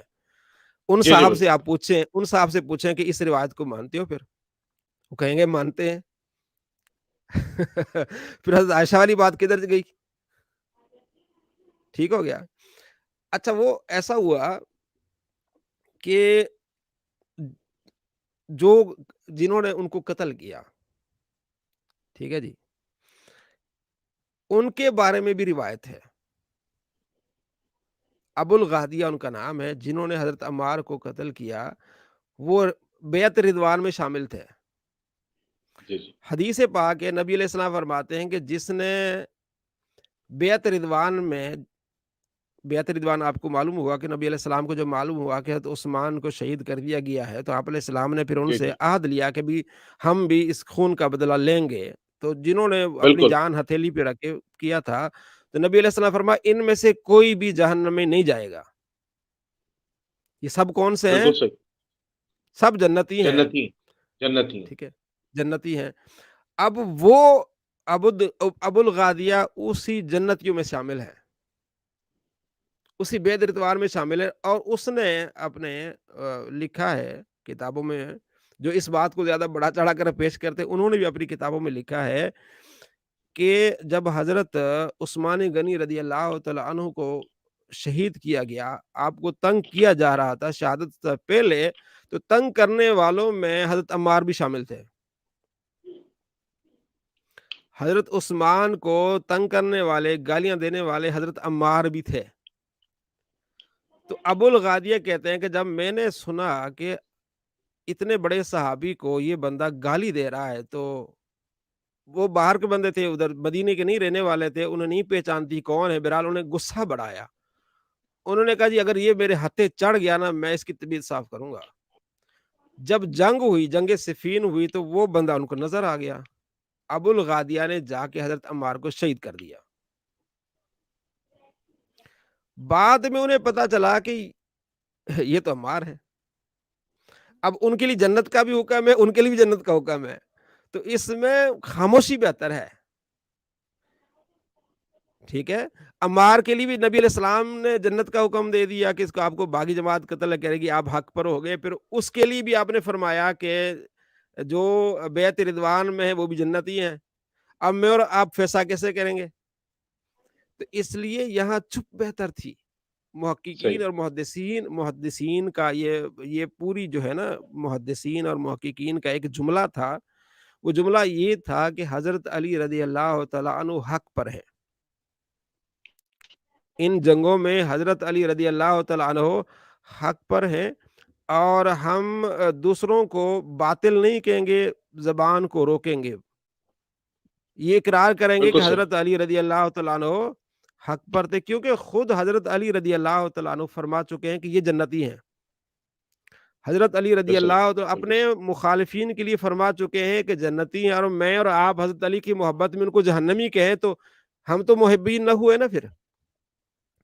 جو ان کو جہنمی کہتے ہیں وہ حضرت علی کی محبت میں کہتے ہیں، حضرت علی کی، اور جس سے ہم محبت کر رہے ہیں وہ کہہ رہے ہیں کہ جنتی ہیں۔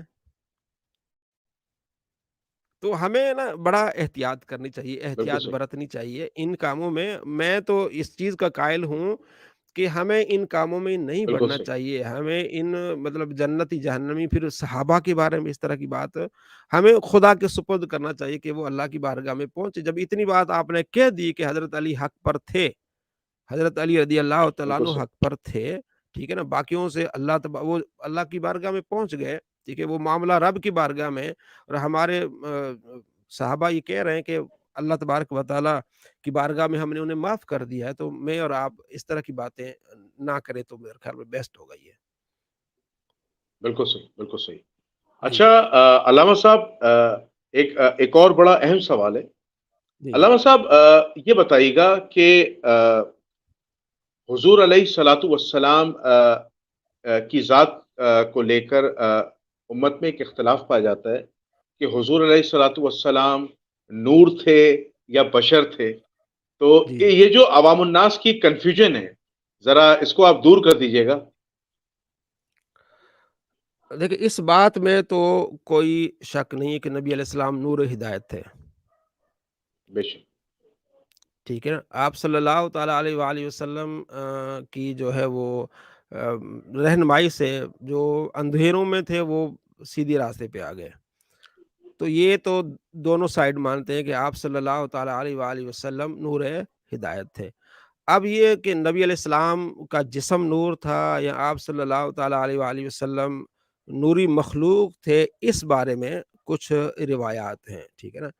تو بہرحال یہ جو علامہ غلام رسول سعیدی رحمۃ اللہ علیہ ہیں، انہوں نے تفسیر کی ہے سورہ مائدہ کی آیت نمبر 15 کی، بڑی پیاری تفسیر کی۔ انہوں نے کہا جی نبی علیہ السلام کی جو شان ہے وہ یہ کہ آپ انسان اعلیٰ انسان ہیں، آپ جیسا کوئی ہے ہی نہیں۔ آپ صلی اللہ تعالیٰ علیہ وآلہ وسلم کی شان یہ ہے کہ آپ علیہ السلام اشرف المخلوقات میں بھی اعلیٰ انسان ہیں۔ ہاں اتنا ہمیں روایات میں ملتا ہے کہ آپ علیہ السلام کو حصی طور پر بھی کچھ یہ شان عطا کی گئی ہے کہ جب آپ علیہ السلام بولتے تھے تو آپ کے منہ سے نور کی شعائیں نکلتی تھی، ٹھیک ہے۔ تو اس انداز سے انہوں نے اس چیز کی تشریح کی۔ اور ایک حدیث ہے مصنف ابن ابی شیبہ، مصنف عبد الرزاق میں، کہ اللہ تعالیٰ نے سب سے پہلے آپ کے نبی کے نور کو پیدا کیا، ٹھیک ہے نا۔ وہ حدیث جو ہے مصنف عبد الرزاق میں لے کے نبی علیہ، یعنی کہ یوں سمجھے کہ سب سے پہلے پیدائش آپ صلی اللہ تعالیٰ علیہ وآلہ وسلم کی ہوئی ہے، وہ اس لحاظ سے۔ لیکن آپ صلی اللہ تعالیٰ علیہ وآلہ وسلم افضل البشر ہے، انسان ہے۔ اور علامہ مولانا احمد رضا خان بریلوی رحمۃ اللہ علیہ نے لکھا ہے کہ جہالت میں آ کے ایسی بات نہ کرو کہ بھئی نبی علیہ السلام نور ہیں اور بشر ہونے کا انکار نہ کرو۔ نبی علیہ السلام جو ہے وہ افضل البشر ہیں، اور آپ علیہ السلام کو نور عطا کیا گیا ہے۔ ہمارے یہاں کلیش ہوتا ہے نا کہ ایک کہتے ہیں کہ نور ہے اور ایک کہتے ہیں بشر ہے، یعنی ایک کہتا ہے کہ نبی علیہ السلام نور ہیں، دوسرا کہتا ہے بشر ہے، یعنی جو بشر والا وہ نور نہیں مانتا، جو نور والا وہ بشر نہیں مانتا۔ وہ کہتے ہیں ایسی بات نہیں ہے، نبی صلی اللہ تعالیٰ علیہ وآلہ وسلم افضل البشر، آپ کو نورانیت عطا فرمائی گئی ہے۔ جب سے آپ علیہ السلام نے، بخاری میں حدیث ہے کہ اللہ میرے آگے کو نور کر دے، میرے پیچھے کو نور کر دے، میرے دائیں کو نور کر دے، میرے بائیں کو نور کر دے، میرے اندر، میرے اوپر، میرے نیچے نور کر دے۔ تو آپ علیہ السلام کو وہ نظر، وہ خاصیت نور والی دی گئی ہیں، لیکن آپ افضل البشر ہیں۔ اب یہ نہیں، اس کا مطلب یہ نہیں کہ آپ نور ہیں تو آپ انسان نہیں ہیں۔ پھر وہ جو دوسرے بھائی وہ یہ اعتراض کرتے ہیں کہ ابھی نبی علیہ السلام نور ہے تو پھر آپ کی اولاد ہوئی، آپ کے بچے ہوئے، آپ زخمی ہوئے تو آپ کو خون نکلا ہے، ٹھیک ہے نا؟ تو وہ اگر تحقیق کو دیکھا جائے کہ ہمارا بھی موقف یہ ہے کہ آپ علیہ السلام انسان ہیں، بشر ہیں، افضل البشر ہیں، ہم بشر ہونے کا انکار نہیں کرتے، ہم کہتے ہیں آپ کو حصی طور پر کچھ نہ کچھ آپ کو نور عطا ہوا ہے، جو جابر کہتے ہیں، دوسرے راوی کہتے ہیں کہ آپ علیہ السلام جب گفتگو کرتے تھے تو نور کی شعائیں آپ علیہ السلام سے نکلتی تھی، اور آپ کو اللہ نے وہ نور عطا فرمایا ہے کہ آپ علیہ السلام فرماتے ہیں کہ میں پیچھے بھی دیکھتا ہوں، جب تم پیچھے میرے نماز پڑھ رہے ہوتے تو میں دیکھتا ہوں تمہارے خشوع اور خضوع کو دیکھتا ہوں، یہ وہ نور آپ کو اللہ نے عطا فرمایا ہے کہ جب تم، مسلم میں حدیث ہے کہ تم نماز پڑھتے ہو تمہارے خشوع خضوع کیا ہوتا ہے؟ نماز میں آپ جتنی یکسوئی کے ساتھ نماز پڑھ رہے ہوتے ہیں نا، وہ خشوع خضوع ہوتا ہے تو وہ آپ کے دل سے ہوتا ہے، وہ آپ کے یقین سے ہوتا ہے، تو دل سے یقین سے دیکھنے والا ظاہر نور سے ہی دیکھے گا، ٹھیک ہے؟ تو وہ بے نور شک، عطا کیا گیا، تو وہ جو اصل پتہ ہے کیا میرے بھائی، بات یہ ہے کہ اکثر سنی سنائی بات کر دیتے ہیں، مثلا آپ کا ایک عقیدہ ہے نا، تو میں آپ کے اس عقیدے پر چڑھ دوڑوں گا، میں یہ نہیں دیکھوں گا کہ بھائی آپ کا جو عقیدہ ہے یہ کس کتاب میں ہے اور کیا عقیدہ ہے۔ مثلا میں آپ کو ایک مثال دیتا ہوں، ایک حاضر ناظر کا عقیدہ آپ نے سنا ہوگا، ٹھیک ہے جی، جی، جی، ٹھیک ہے۔ اب مخالفین جو ہے وہ اس بات کو ایسے پیش کرتے ہیں کہ جیسے بھائی حاضر ناظر سے مراد یہ ہے کہ نبی علیہ السلام ہر جگہ حاضر ہیں، جس طرح خدا حاضر ہے نبی علیہ السلام ایسے حاضر ہیں، ٹھیک ہے، جس طرح خدا دیکھ رہا ہے نبی علیہ السلام ایسے دیکھ رہے ہیں، ایسا عقیدہ ہے ہی نہیں جن کا عقیدہ ہے۔ پہلے آپ ان سے پوچھیں بھی حاضر ناظر، صرف آپ نے حاضر ناظر لفظ کو دیکھ لیا، آپ نے یہ نہیں دیکھا کہ اس لفظ سے ان کی مراد کیا ہے، ان کا مراد عقیدہ مطلب مطلب جس طرح وہ کہتے ہیں دیکھو جی تم کہتے ہو نبی علیہ السلام حاضر ناظر ہیں، پھر آپ علیہ السلام مدینے سے مکے کیوں آئے، مکے سے مدینے کیوں گئے، جب آپ علیہ السلام حاضر ناظر ہیں تو تم مصلی میں کیوں کھڑے ہو، مصلی پر کیوں کھڑے ہو، آپ نمازیں کیوں پڑھا رہے ہو، یہ وہ ایک اپنی طرف سے گھڑ لیا اور شروع ہو گئے۔ پہلے آپ یہ دیکھیں بھائی جن کا عقیدہ ہے وہ اس سے کیا مراد لیتے ہیں، جب ہم نے معلوم کیا، ہمیں معلوم ہوا یہ ہوا کہ جو حاضر ناظر کا عقیدہ رکھتے ہیں وہ یہ کہتے ہیں کہ نبی علیہ السلام مدینے میں تشریف فرما ہے، آپ علیہ السلام جدھر بھی نگاہ فرمائیں وہ چیز آپ علیہ السلام سے دور نہیں ہے، آپ اس کو دیکھ بھی سکتے ہیں، آپ اس کو پکڑ بھی سکتے ہیں، اس سے مراد حاضر ناظر ہے۔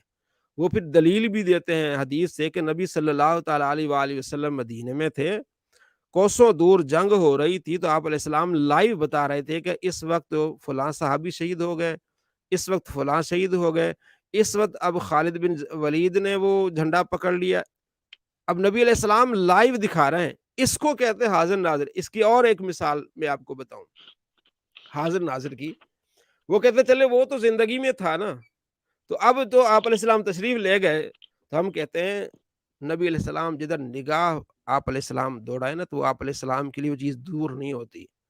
مشکات المصابیح کتاب ہے، آپ نے سنا ہوگا، اس میں ایک واقعہ لکھا ہوا ہے، حضرت جو ابھی میں نے صحابی کا نام بتایا عبداللہ بن عباس کہتے ہیں کہ میں سویا ہوا تھا تو میں نے خواب دیکھا، میں نے نبی صلی اللہ تعالیٰ علیہ وآلہ وسلم کو دیکھا کہ آپ علیہ السلام کے بال پراگندہ ہیں، یعنی بکھرے ہوئے بال ہیں، آپ علیہ السلام کے ہاتھ میں ایک شیشی ہے، شیشی بوتل ہے، اس بوتل میں خون ہے، تو میں نے عرض کیا یا رسول اللہ آپ پریشان ہیں اور آپ نے یہ خون یہ آپ نے اٹھایا ہوا ہے یہ کیا ہے، تو آپ علیہ السلام فرماتے ہیں کہ میرا بیٹا حسین آج شہید ہوا ہے،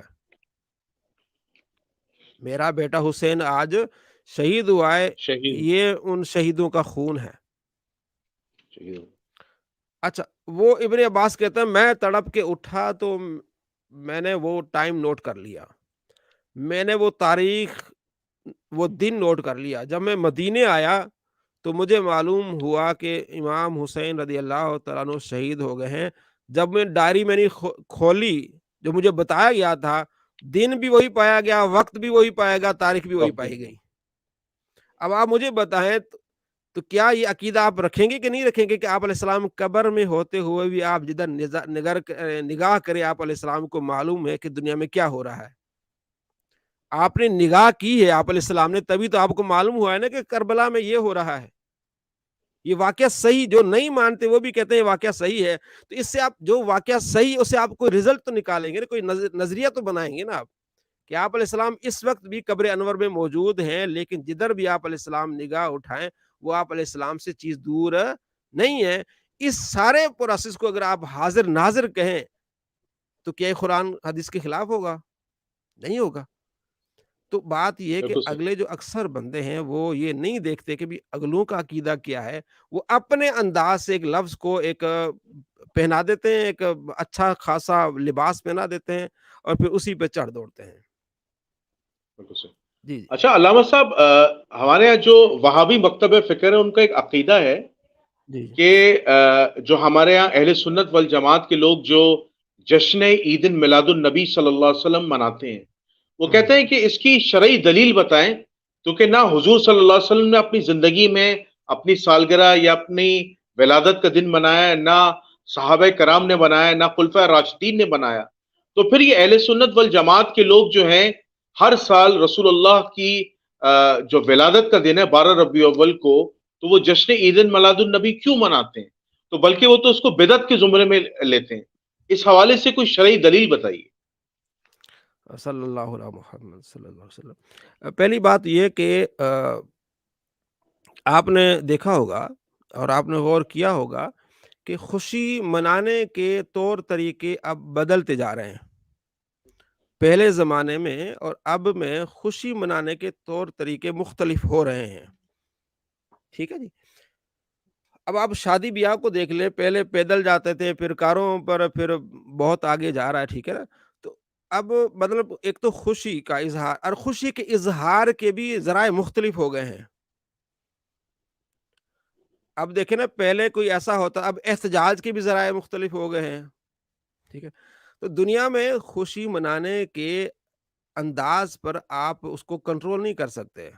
اگر وہ خوشی بالکل منانے صحیح، کا انداز غیر شرعی ہو تو پھر آپ اس پہ اعتراض کر سکتے ہیں، ٹھیک ہے۔ بالکل صحیح، تو تو آپ کسی بھی خوشی کے اب یہ کہیں کہ خوشی منانا ہی حرام ہے، بھائی یہ تو دکھا دو کہ میں آپ کو پہلے قرآن سے آپ کو بتاتا ہوں۔ سورہ آل عمران آیت نمبر 81 ہے اور 82 کو آپ پڑھ لیں، جس میں سب سے پہلی محفل میلاد کا ذکر ہے۔ پہلی محفل میلاد جب دنیا ہی نہیں بنی تھی، اللہ کریم فرماتا ہے، اعوذ باللہ من الشیطان الرجیم، بسم اللہ الرحمن الرحیم، وَإِذْ أَخَذَ اللَّهُ مِيثَاقَ النَّبِيِّينَ لَمَا آتَيْتُكُم مِّن کتاب وحکمہ۔ یاد کیجئے جب اللہ نے عہد لیا نبیوں سے کہ جب میں تمہیں کتاب اور حکمت دوں، پھر تمہارے ہاں رسول بھیجوں، وہ تمہاری کتاب کی تصدیق کرے، تم ضرور ان کی مدد کرنا اور ان کی تعظیم کرنا۔ کیا تم نے اقرار کر لیا؟ تمام انبیاء علیہ السلام نے کہا ہم نے اقرار کر لیا۔ اللہ فرماتا ہے گواہ ہو جاؤ، تمام کہتے ہیں گواہ ہو جاتے ہیں۔ اللہ فرماتے ہیں کوئی پھرے گا نہیں، اگر کوئی پھرے گا تو وہ صحیح نہیں ہوگا۔ اب اب یہ جو اللہ عہد لے رہا ہے، نبی علیہ السلام کی آمد کا ذکر کر رہا ہے، تو اس سے ہم کہتے ہیں محفل میلاد۔ محفل میلاد کا مطلب یہ ہوتا ہے کہ آپ علیہ السلام کی آمد کا ذکر کرنا، آپ صلی اللہ تعالیٰ علیہ وآلہ وسلم کے بچپنے کا، آپ علیہ السلام کے فضائل بیان کرنا، اس سارے پروسیس کو ہم کہتے ہیں محفل میلاد۔ تو سب سے پہلی محفل میلاد اللہ نے منائی ہے، جس کا ذکر قرآن میں ہے۔ پھر انبیاء علیہ السلام مناتے آئے، وَمُبَشِّرٌ بِرَسُولٍ يَأْتِي مِن بَعْدِ اسْمُهُ احمد۔ اللہ فرماتا ہے کہ عیسیٰ علیہ السلام کہتے تھے کہ میں تمہیں خوشخبری دیتا ہوں کہ میرے بعد ایک نبی آئے گا، اس کا نام ہوگا احمد۔ اب جب اس محفل میں حضرت عیسیٰ علیہ السلام ذکر کر رہے تھے تو ایک لحاظ سے محفل میلاد ہے، ٹھیک ہے جی۔ دیکھیے یہ بے تک کا جواب ہے۔ اب میں آپ کو ایک اور بات بتاتا ہوں کہ نبی صلی اللہ تعالیٰ علیہ وآلہ وسلم جب مدینے میں آئے تو آپ علیہ السلام نے پوچھا کہ یہ روزہ کیوں رکھ رہے ہیں یہودی؟ انہوں نے کہا جی ان کو نجات ملی تھی، حضرت موسیٰ علیہ السلام کو، اور ان کو نجات ملی تھی، اس خوشی میں روزہ رکھ رہے ہیں۔ اس وقت خوشی کا پیمانہ روزے رکھنے تھا۔ خوشی کا پیمانہ کیا تھا؟ روزے رکھنا تھا۔ اس انداز میں خوشی مناتے تھے۔ پھر نبی علیہ السلام نے بھی اس انداز سے اپنی پیدائش کی خوشی منائی ہے۔ آپ علیہ السلام نے روزہ رکھ کے خوشی منائی ہے، یعنی یہ پیغام دیا کہ خوشی کا دن ہے۔ اب جیسے حالات بدل رہے ہیں، جیسے بدلتے گئے بھئی روزے کے ساتھ اور کیا انداز ہو سکتا ہے خوشی منانے کا، وہ آپ کر رہے ہیں۔ بدعت آپ نے فرمایا نا کہ وہ کہتے ہیں بدعت ہے، بدعت کا معنی یہ ہوتا ہے کہ جو نبی نے نہ کیا ہو، تو نبی نے خوشی تو منائی ہے۔ اب خوشی منانے کا انداز آپ کا مختلف ہو سکتا ہے، طریقہ آپ مختلف ہو سکتا ہے۔ اب آپ دیکھیں نا، اگر آپ یہ کہیں کہ نبی علیہ السلام نے نہیں کی، یہ ناجائز ہے، تو یہ سارے جو یہ سینڈوچ کھاتے ہیں، یہ برگر کھاتے ہیں، برگر نبی علیہ السلام نے کھایا؟ اب یہ ساری چیزیں پھر اپنے اوپر حرام کیوں نہیں کر دیتے؟ بھئی وہ تو نبی صحابہ نے نہیں کھایا، یہ بریانی کھائی ہے، یہ نہاری کھائی ہے۔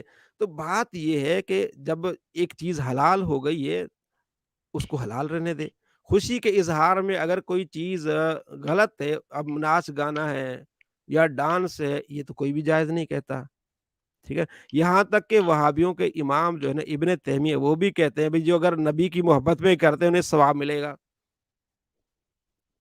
نبی کی جو محبت میں کرتے ساری، اور یہ جو شاہ ولی اللہ رحمۃ اللہ علیہ ہے، ٹھیک ہے، وہ اپنی کتاب میں انہوں نے لکھا ہے، جن کو یہ وہابی بھی مانتے ہیں، وہ کہتے ہیں میں مکے گیا تو جناب بڑی محفل میں رونق تھی، مجھے ایک نورانیت ملی، مجھے بڑا سکون ملا، میں نے اس محفل میلاد میں شرکت کی۔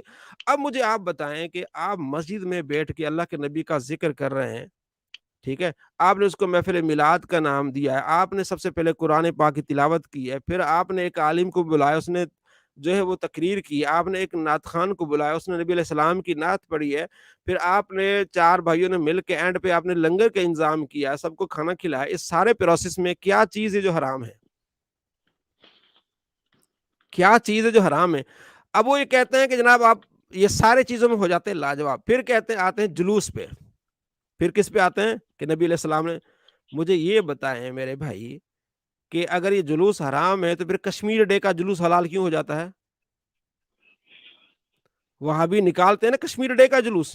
مجھے یہ بتائیں کہ نبی علیہ السلام مدینے میں تھے، آپ علیہ السلام نے جو مکے میں مسلمان رہ گئے تھے ان کے لیے تو آپ نے کبھی جلوس نہیں نکالا تھا، نکال سکتے تھے نا۔ 8 سال کے بعد مکہ فتح ہوا ہے، تو اتنے سال جو مکے میں مسلمان تھے، جن کے بچے پریشان تھے، تو آپ علیہ السلام کے صحابہ نے جلوس تو نہیں نکالا۔ پھر اپنی بھی بدعتیں بہت ساری نکلیں گی۔ اب آپ یوٹیوب پہ لکھ لیں کہ اہل حدیث کی سالانہ محافل، تو آپ کو ایک یہ ویڈیو ملے گی کہ اہل حدیث کی 34ویں سالانہ محفل، 34ویں، یعنی ہر سال یہ محفل کرتے آ رہے ہیں، اور یہ اس کو 34 سال ہو گئے ہیں۔ کیا یہ نبی علیہ السلام نے کیا؟ پھر بات یہ اصول یہ ہے کہ جو چیز جائز ہے اس کو جائز رہنے دیں۔ اگر یہ آپ اصول بنا لیں گے نا، صحابہ نے کیا تو پھر حلال ہے، صحابہ نے نہیں کیا تو پھر حرام ہے۔ میں نے اس پر ویڈیو بنائی ہے کہ صحابہ نے تو امامہ پہن کے نماز پڑھی ہے، تمہارے تو سر پہ امامہ ہوتا ہی نہیں ہے۔ امام حسن رضی اللہ تعالیٰ کے بارے میں نسائی میں آتا ہے کہ آپ نے امامہ پڑھ کے نماز پڑھی ہے۔ نبی علیہ السلام جب مکے میں داخل ہوتے تھے آپ کے سر پر سیاہ امامہ تھا، انہوں نے کبھی پہنا ہے سیاہ امامہ؟ نبی صلی اللہ تعالیٰ علیہ وآلہ وسلم کے صحابہ داڑھی یوں کر کے نیچے سے کاٹ دیتے تھے، ان کی تو ناف تک آتی ہے، بتائیں پھر یہ صحابہ نے جو کیا وہ کیوں نہیں کر رہے؟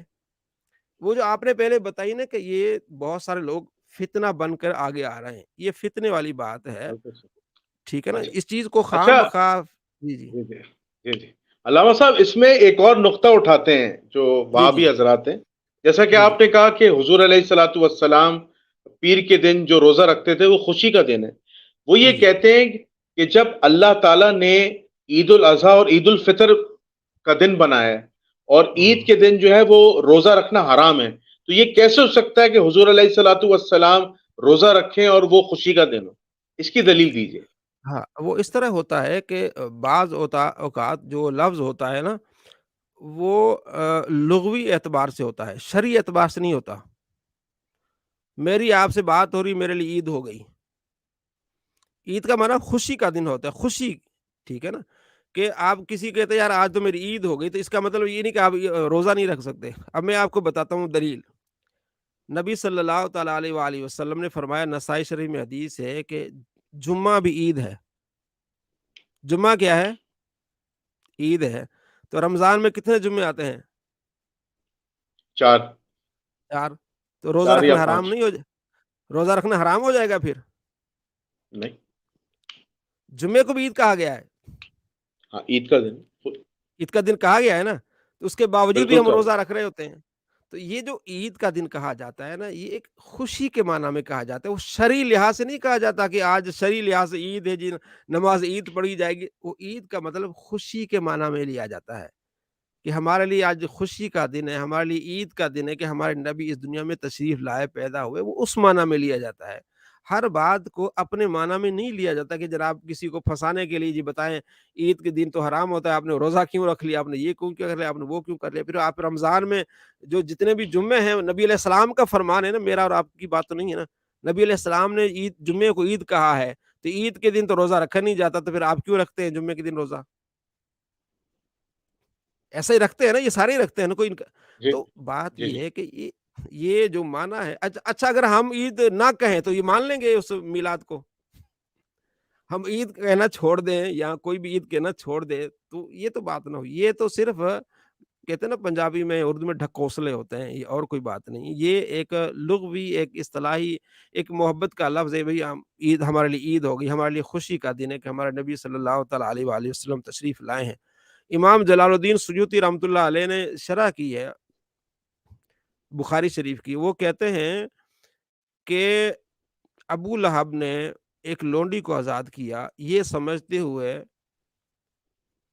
کہ میرا بھتیجا پیدا ہوا ہے، بخاری میں حدیث ہے، تو اس کو مرنے کے بعد بھی راوی کہتے ہیں کہ مرنے کے بعد بھی اس کو فائدہ ہو رہا ہے، تو امام جلال الدین کہتے ہیں کہ یار تم مسلمان بتاؤ، مسلمان ہو کے نبی علیہ السلام کو اپنا امام اور اپنا رسول مان کے اس پر ایمان لا کے پھر اس کے آنے کی خوشی میں خرچ کرتا ہے، اس کو کتنا اجر ملے گا؟ اب مجھے یہ بتائیں، وہ سوال کرتے ہیں کہ اس کو اجر کتنا ملے گا؟ تو بات یہ کہ نبی علیہ السلام کی محبت میں کر رہے ہیں، آپ علیہ السلام کی محبت میں یہ کوئی گناہ نہیں ہے۔ حضرت امام حسن رضی اللہ تعالیٰ عنہ کے بارے میں آتا ہے، بڑے سخی تھے، بہت زیادہ سخاوت کرتے تھے، مہمان آتا تھا تو اس میں مطلب اس کو پوری طرح سے اس کی خدمت کرتے تھے، تو لوگ کہتے تھے آپ بہت فضول خرچی کر رہے ہیں، آپ ایک مہمان کو آپ اتنا کھلا دیتے ہیں، سارا کچھ دے دیتے ہیں، تو آپ نے ایک جملہ ارشاد فرمایا لا خیر فی الاسراف، نیکی میں اسراف نہیں ہے، لا خیر فی الاسراف، یعنی یہ اسراف اس میں خیر نہیں ہوتا، یہ تو نیکی ہے، ٹھیک ہے، نہ یہ اسراف ہے۔ تو آپ علیہ السلام آپ علیہ فرماتے رضی اللہ عنہ کہ یہ بھئی یہ نیکی ہے، نیکی میں اسراف نہیں ہوتا۔ تو جو اللہ کے نبی صلی اللہ تعالیٰ علیہ وآلہ وسلم کی آمد کے لیے مطلب یہ ذکر کر رہے ہیں، ذکر بھی کیا کریں، اپنے نبی کا مطلب نعرے لگا رہے ہیں، نبی کی نعتیں پڑھ رہے ہیں، آپ علیہ السلام کی شان بیان کر رہے ہیں، جس سے شان کو سن کے دل جو ہے وہ خوش ہو رہے ہیں، تو یہ تو اچھی بات ہونی چاہیے۔ بالکل صحیح بالکل صحیح۔ اچھا علامہ صاحب ایک آپ سے گزارش تھی، جی میں ایکچولی کافی دنوں سے آپ کو اپروچ کر رہا تھا، لیکن آج پوڈ کاسٹ میں کافی عرصے بعد موقع ملا ہے آپ سے، جی اگر کسی نمبر پہ ڈائریکٹ رابطہ کرنا ہو، چونکہ میں یہ چاہ رہا تھا کہ میں آپ کو اس پروگرام کے توسط سے دعوت دینا چاہتا ہوں کہ آپ ہمارے ساتھ ایک لائیو پوڈ کاسٹ کریں، کیونکہ میں اپنے چینل پر مختلف مکاتب فکر کے علماء کو بلواتا ہوں، تو جی اس حوالے سے آپ سے رابطہ کرنے کے لیے کوئی کانٹیکٹ نمبر کوئی سلسلہ اگر آپ دینا چاہیں تو میں میں یہاں آپ سے لکھ کس دیتا ہوں، طرح پھر آپ کیجیے گا، واٹس ایپ میرا ہے، میں نمبر لکھ دیتا ہوں، ذرا دیکھیے گا، ہاں؟ تو اچھا آپ یہ مجھ سے جی جی آپ کا ڈائریکٹ نمبر ہے؟ ہاں جی ہاں جی میری دیں 0302 ہے 20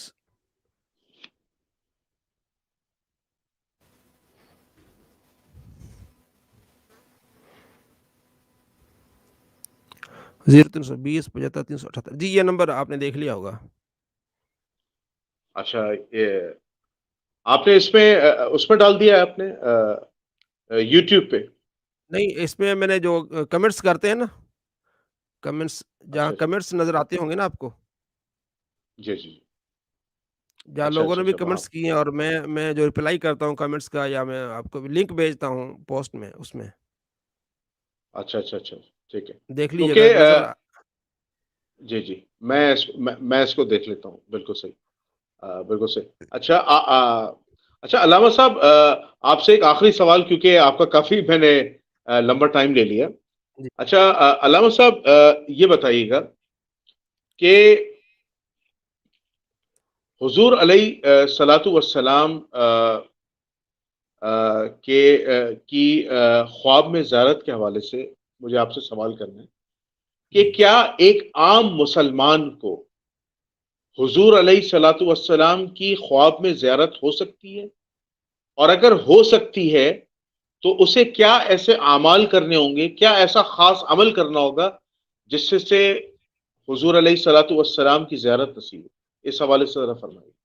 ماشاء اللہ جی، بہت یہ تو اچھی بات ہے کہ جس کو نبی علیہ السلام کی زیارت ہو جائے تو اسے اور کیا چاہیے۔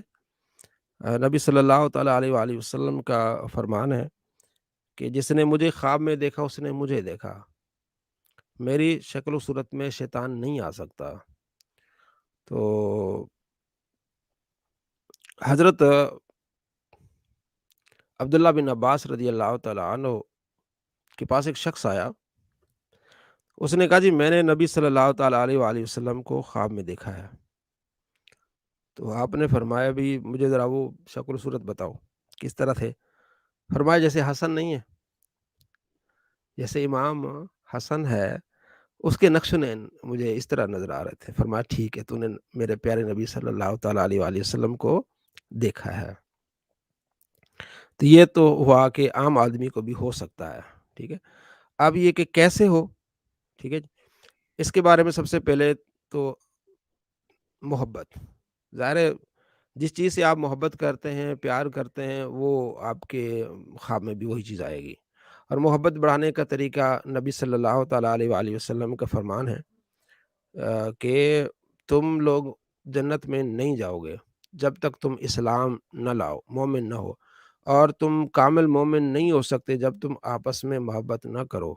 کیا تمہیں نہ بتاؤں جس کے کرنے سے تمہاری محبت کامل ہو جائے گی؟ وہ یہ ہے کہ ایک دوسرے کو سلام کرو۔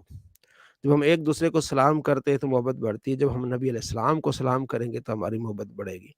تو سب سے پہلے ایک سنت پر عمل کرنا اور نبی صلی اللہ تعالیٰ علیہ وآلہ وسلم پر درود پاک کی کثرت کرنا۔ اور جنہوں نے اس بات پر کلام کیا کہ ہم کیسے نبی صلی اللہ تعالیٰ علیہ وآلہ وسلم کی زیارت کر سکتے ہیں، وہ کہتے ہیں کہ سورہ توبہ کی جو آخری آیت ہے نا، ہر نماز کے بعد اس کو پڑھیں اور نبی علیہ السلام پر درود بھیجیں۔ لقد جاءکم رسول من انفسکم عزیز علیہ ما عنتم حریص علیکم بالمؤمنین رؤوف رحیم۔ یہ آیت پڑھیں اور نبی علیہ السلام پر درود بھیجیں اور پوری تمنا کے ساتھ، محبت کے ساتھ، انشاءاللہ وہ دن دور نہیں ہے جب آپ کو یہ شرف حاصل ہو جائے۔ بالکل صحیح، بالکل صحیح۔ جی جی میں علامہ صاحب آپ سے اجازت چاہوں گا۔ جی جی، میں بہت بہت شکریہ، شکر گزار ہوں بہت علامہ شکریہ۔ صاحب علی نواز صاحب آپ کا، کہ آپ نے اپنا بڑا قیمتی وقت دیا اور مجھے پوڈ کاسٹ میں اپنی ایڈ کیا، اور جی آج بہت شکریہ۔ شب معراج کے حوالے سے جو ہے اتنی علمی گفتگو کی۔ میں اس اشعار سے اجازت چاہوں گا کہ جی علامہ اقبال کا بڑا خوبصورت شعر ہے کہ کی محمد سے وفا تو نے تو ہم تیرے ہیں، یہ جہاں چیز ہے کیا لوح و قلم تیرے ہیں، اللہم صلی علی محمد وعلی آل محمد ولا حول ولا قوة الا باللہ العلی العظیم۔ السلام علیکم ورحمۃ اللہ وبرکاتہ۔ علامہ صاحب۔ وعلیکم السلام ورحمۃ اللہ وبرکاتہ۔ جی بہت شکریہ، جزاک اللہ۔ ابھی ہمارا ایک ٹاپک رہ گیا روزوں سے متعلق، رجب کے روزوں سے متعلق کچھ روایات لوگ پیش کرتے ہیں کہ بھی رجب کے روزے جو ہے وہ جائز نہیں ہیں، حالانکہ پورے سال میں جب بھی چاہیں آپ رجب کے مطلب کوئی بھی روزہ آپ رکھ سکتے ہیں، نفلی روزے رکھ سکتے ہیں، بس چونکہ مخالفت کرنا مقصود ہوتا ہے تو پھر اس رات کی مخالفت کرتے ہیں۔ اللہ تعالیٰ انہیں ہدایت دے، اس رات کی مخالفت کیوں؟ دیکھیں میں اور آپ جب اس رات کو یاد کرتے ہیں، نبی علیہ السلام کا ذکر کرتے ہیں، تو یہ آپ علیہ السلام کی شان بیان کرتے ہیں۔ اللہ تبارک و تعالیٰ جو آپ علیہ السلام کو شان عطا فرمائی اس کا ہم ذکر کر رہے ہوتے ہیں۔ تو یہ تو اللہ سے لڑائی لینا ہے، اللہ کی محبوب سے لڑائی لینا ہے کہ آپ اس رات کو کیوں مناتے ہیں؟ بھائی کیوں مناتے ہیں؟ اللہ نے اپنے محبوب کو شان عطا فرمائی ہے، اللہ نے یہ نعمتیں، اللہ تبارک و تعالیٰ نے یہ رفعت عطا فرمائی، اسی کا ہم ذکر کر رہے ہوتے ہیں۔ وَرَفَعْنَا لَكَ ذِكْرَكَ، کہ صحابہ نے یہ رات نہیں منائی، بھی صحابہ نے تو ہمیں بتایا، نبی علیہ السلام کے صحابہ نے، کہ یہ رات اس طرح کی ہے، نبی صلی اللہ تعالیٰ علیہ وآلہ وسلم اس طرح ایک رات میں اللہ تبارک و تعالیٰ کی بارگاہ میں پہنچے، کثیر تعداد میں صحابہ یہ بتاتے ہیں، تو صحابہ نے بھی ذکر کیا ہوگا۔ تو بات یہ کہ ان چیزوں کو لے کے یہ ایک دل میں بغض لینے والی بات ہے۔ اچھا پھر یہ کہتے ہیں کہ اس رمضان رجب میں روزے نہیں رکھنے، حالانکہ مسلم شریف میں حدیث ہے، عبداللہ بن نمیر نے کہا کہ ہمیں عثمان بن حکیم نے حدیث سنائی، کہا میں نے سعید بن جبیر سے رجب میں روزہ رکھنے کے بارے میں سوال کیا، رجب کے بارے میں سوال کیا، مسلم شریف میں حدیث ہے 2726 کہ رجب کے روزے کے متعلق سوال کیا سعید بن جبیر سے، تو ہم ان دونوں ہم ان دنوں رجب ہی میں تھے، تو انہوں نے کہا کہ میں نے ابن عباس کو یہ فرماتے ہوئے سنا کہ رسول اللہ صلی اللہ تعالی علیہ وآلہ وسلم روزے رکھتے، حتیٰ کہ ہم کہتے آپ روزے ترک نہیں کریں گے، اور آپ روزے ترک کرتے حتیٰ کہ ہم کہیں گے آپ روزے نہیں رکھتے، تو آپ علیہ السلام اس میں روزے رکھتے بھی تھے اور آپ چھوڑ بھی دیتے تھے، یہ مسلم میں حدیث ہے۔ تو اس مہینے میں روزوں کا انکار کرنا، یہ ابھی کوئی اچھا یہ بات تو کسی نے بھی نہیں بیان کی کہ بھئی آپ نے 27 کا رجب کا روزہ رکھنا ہے تو آپ کو اتنا ثواب ملے گا، آپ کو اتنا اجر ملے گا، ایسی بات نہیں کوئی کرتا، ٹھیک ہے؟ وہ تو اس لیے روزے رکھ لیتے ہیں، شکرانے کے رکھ لیتے ہیں، نفلی رکھ لیتے ہیں۔ تو اصل بات ہے اس چیز کو منع کرنا، آپ کے پاس دلیل ہونی چاہیے۔ جب منع نہیں ہے روزہ رکھنا تو یہ جو رکھے گا نفلی روزہ ہوگا۔ تو نفلی روزے آپ علیہ السلام خود رکھتے تھے، اتنے روزے رکھتے تھے کہ ہم سمجھتے تھے کہ آپ نے ترک ہی نہیں کرنے، بعض اوقات ترک کر دیتے، ہم سمجھتے تھے آپ رکھنے ہی نہیں ہے۔ تو نہ منع کرنا ہے اور نہ ہی آپ نے اس کو اصرار کرنا ہے۔ جی صفوان خان صاحب السلام علیکم۔ جی السلام علیکم مفتی صاحب، خیریت؟ وعلیکم استاد السلام محترم، ورحمۃ اللہ۔ جی جناب علی، جی وہی استاد محترم حاضری لگانے کے لیے آیا تھا میں۔ جی بہت شکریہ، بہت شکریہ۔ پڑھتے ہیں آپ ہمارے ساتھ خیریت؟ رات کو؟ اچھا، جی کلاس میں ہوتے ہیں آپ؟ جی جی بالکل، ابھی آپ سے بات بھی ہوئی تھی، میری ایگزام چل رہے تھے، غالباً 20 کو ایگزام ہے، اچھا اچھا، اس کے بعد میں انشاءاللہ پورے کلاسز بھی شروع کرنے کا ہے، فارمز بھی بھیجنے کا ہے۔ چلیے اللہ آپ کو خوش رکھے۔ بہت شکریہ، بہت شکریہ آپ کی محبت کا، سلامت۔ چلے بہت شکریہ۔ تو یہ بات بھی ہمارے ہاں کلیئر ہو گئی کہ روزے جو ہے نا وہ کوئی منع نہیں ہے، کوئی نفلی روزہ منع نہیں ہے، خاص طور پر نبی علیہ السلام خود اس میں رکھتے تھے، صحابہ کرام علیہ رضوان رکھتے تھے، اس پر فتاوی جات موجود ہیں، تمام مکاتب فقہ جو ہے نا جتنے بھی، بلکہ اس پر اجماع ہے، نفلی روزے کہیں منع نہیں ہے، تو جو رکھتے ہیں نبی علیہ السلام کی محبت میں رکھتے ہیں۔ تو یہ چیز ہمارے یہاں کلیئر ہو گئی کہ اکثر محدثین اس رات کو ہی شب معراج مانتے ہیں، یعنی کہ 27 رات کو ہی شب معراج کی رات مانتے ہیں، اس میں کوئی دو رائے نہیں ہے۔ اور جو اس کا انکار کرتے ہیں ان کی انکار کی وجہ بغض کے علاوہ اور کچھ بھی نہیں ہے، زیادہ تر آج کے زمانے میں۔